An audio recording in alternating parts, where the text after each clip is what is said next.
afternoon. Hello, my name is Eric. Hello, Eric. I'm going to have you introduce yourself and also the character whose story you were simulating today. All right, my name is Kevin Fell. I'm the founder and program director of HOSA. So I'm a social advocate who believes in education.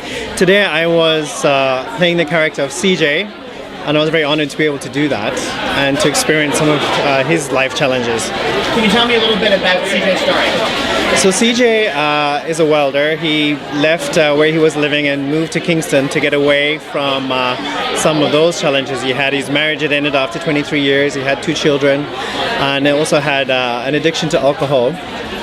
Since moving to Kingston, he wasn't able to find a place to live or work and struggled to feed and clothe himself, and ended up living on the street, or living in a tent outside of Kingston. Of the things that you did in the simulation this morning, what would you say was the most challenging for you? Yeah, I think the starting point for CJ in terms of getting assistance was getting identification, some form of ID, to access those services. I think it was astounding that in Canada you have to pay to get an identification to access services when it's a requirement. It was very challenging with no money to run around to a number of different organizations that are not coordinated. So I'd say, the lack of coordination in services, and also the fact that some services like ID should be made free to every citizen of Canada. So as you now know, of course, all of the stories that were shared with us today were shared by people who are living in Kingston. They're true stories. Yeah. With that in mind, how do you feel about poverty here in our community?